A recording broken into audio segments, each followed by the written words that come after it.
Lo que veremos en este análisis yo creo que les va a servir a 4 tipos de personas. Primero, a los que quieren leer el libro. 2, a los que lo están leyendo. La tercera, a los que ya lo leyeron. Y 4, a los que han visto o verán la serie de Netflix.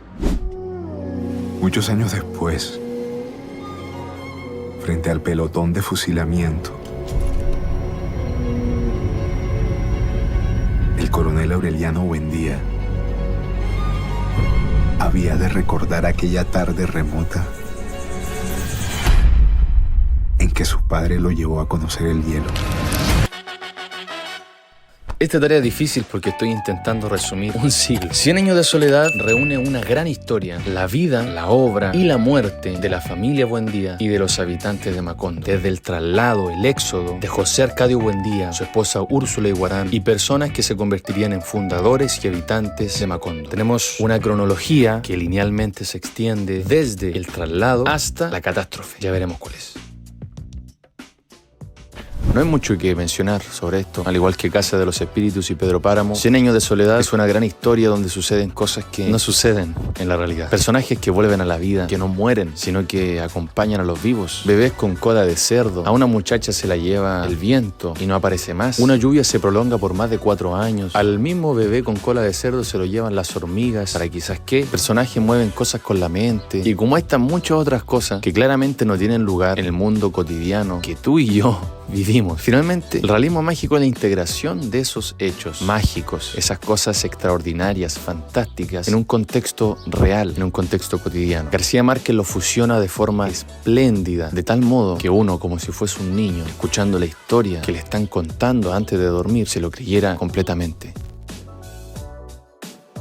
Es importante entender que los personajes tienen una evolución en su comportamiento mientras van avanzando las generaciones. Es decir, que los primeros que pisan Macondo no son los mismos que vuelan con él en el gran torbellino, a eso me refiero. Bien, tenemos 7 generaciones de los Buendía. Y con esos personajes también tenemos a los habitantes de Macondo. Algunos nombres conocidos como el coronel Gerineldo Márquez, Pilar Ternera, que creo que es uno de los personajes del pueblo más importantes porque, para empezar, tiene un vínculo estrecho con la familia Buendía. Segundo, es vidente y los miembros de la familia la visitan cuando tienen alguna duda sobre el futuro. Y encima es una de las habitantes de Macondo más viejas, porque después de los 145 años se cansó de contar. Cada uno de los personajes tiene rasgos particulares, por supuesto, pero con un fondo en común, un patrón de comportamientos, vicios, excesos, errores que se repiten. Los nombres que más se reiteran son los de Arcadio o José Arcadio y Aureliano. Incluso los nombres como de Amaranta y Úrsula también se repiten. Creo que en X ocasiones se colocó un nombre diferente en el caso de Remedios, de Meme,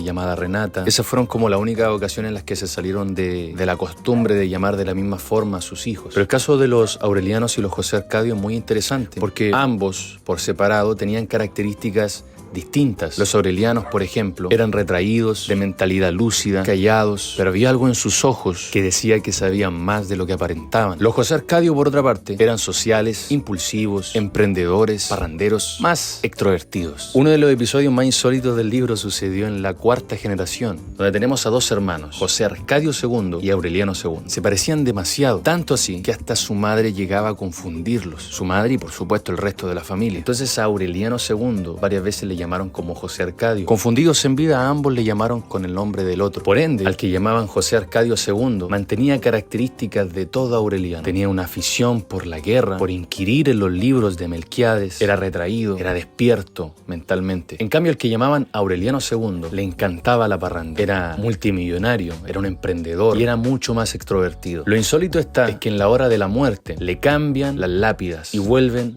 a como deberían haber sido llamados. Ahí Aureliano fue enterrado como Aureliano y José Arcadio como José Arcadio. Confundidos en vida, pero bien llamados en su muerte.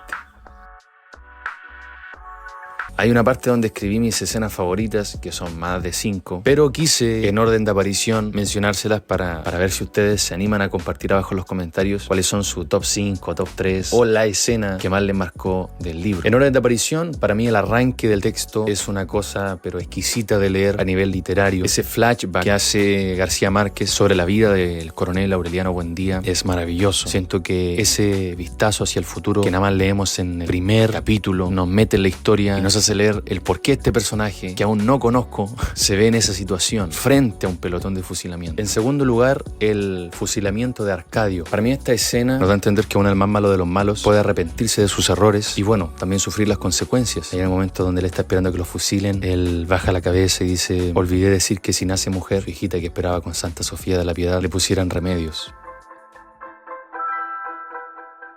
También tenemos a José Arcadio Buendía, el patriarca, que es un visionario, un soñador. Era como un niño en cuerpo de adulto, porque todo lo que los gitanos, tribu de Melquiades, le mostraba como nuevos adelantos científicos, tecnológicos, él flipaba en colores con ello. Y lo compraba, gastaba todo un dineral en usar esos inventos para enriquecerse, para también ser parte de esta nueva ola científica o del saber. Aquí hay un vínculo estrecho con Melquiades, que era un gitano muy misterioso y cuya tribu fue maldecida por alcanzar conocimientos sobrehumanos. Melquiades, que es un personaje muy intrigante porque él murió de una peste en Singapur, si no me equivoco, y volvió a la vida porque se cansó de la soledad de la muerte. Entonces tenemos a un zombie, por decirlo así, viviendo junto a los Buendía. Y este regreso a la vida le da una visión del futuro tan poderosa que comienza a escribir manuscritos para que queden para la posteridad y así ser traducidos. Esos manuscritos tendrían, como si fuera un Nostradamus, un Juan en la isla de Patmos, en el Apocalipsis, contenían el destino, el devenir, no solo de la familia Buendía, sino del propio Macondo. La figura de Melquiades es el enlace para el final del libro. Son sus manuscritos en sánscrito, lo que Aureliano Babilonia es el que descifra estos manuscritos y termina entendiendo el fin de su pueblo. Tenemos a Úrsula Iguarán, mi personaje favorito. Mientras ella se está al frente, a la cabeza, ella es la que ordena al gallinero. Cuando José Arcadio Buendía, el patriarca, muere, la estirpe, la familia, se convierte en un matriarcado. Por ende, ella es la que se encarga de la logística, del orden de la casa, de la crianza de los niños, incluso de las relaciones con los habitantes del pueblo. Tenía sabiduría, inteligencia, presteza, fuerza. Es como estas personas antiguas que uno dice están hechas de roble, porque es muy difícil verles con la moral baja. Fueron criados en un contexto difícil y se tuvieron que adaptar a su tiempo, curtiendo su físico y su interior de mucha fortaleza. En fin, una crack, una genia. Ella disciplinaba a sus hijos, a sus nietos, incluso cuando estos se creen adultos, y eso es típico de madres latinas en general, ¿no?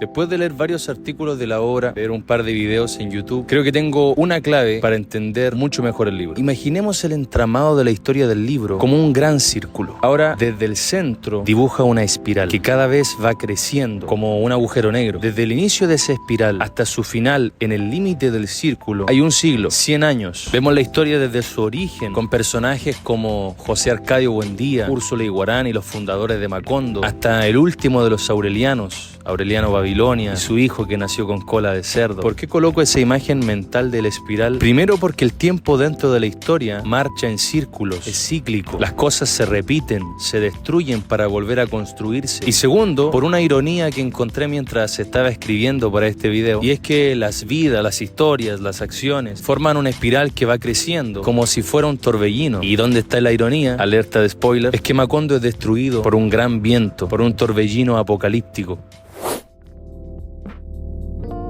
Hay muchas otras cosas que podemos decir de la familia, de cada personaje, de cada generación, pero estaríamos mucho tiempo en eso, así que si quieren una segunda parte de este video, háganmelo saber en los comentarios y seguimos hablando de cada caso en particular o de la generación. No podemos dejar de mencionar el complejo de Edipo que existe en los personajes masculinos como femeninos dentro de la historia. Tenemos algunos aurelianos, algunos arcadios, enamorados de sus tías, porque ven en ellas la sustitución inconsciente de su madre. En el caso de las mujeres, ellas ven en sus sobrinos a los hijos que no son capaces de tener o que simplemente no tienen. Entonces la relación que se da entre ambos, tías y sobrinos, o de la tía bisabuela, como es el caso del último, José Arcadio, estas relaciones se establecen por medio de la carencia de una de las figuras paternas o maternas, una carencia de la figura de hijo, que es la proyección del deseo de maternidad. Aquí es importante entender la evolución de los personajes, pero no hacia la virtud, sino que hacia el declive. Tenemos en la familia Buendía personajes con tipos psicológicos muy marcados. Tenemos personajes atraídos por la muerte, pícaros sin escrúpulos, crueles, prejuiciosos, tóxicos, sencillos y sin prejuicios, y conscientes y sencillos a nivel social. ¿Qué es lo que pasa? Que en cada generación el comportamiento se va degradando. hasta encontrar en la última rama familiar a dos personajes, José Arcadio y a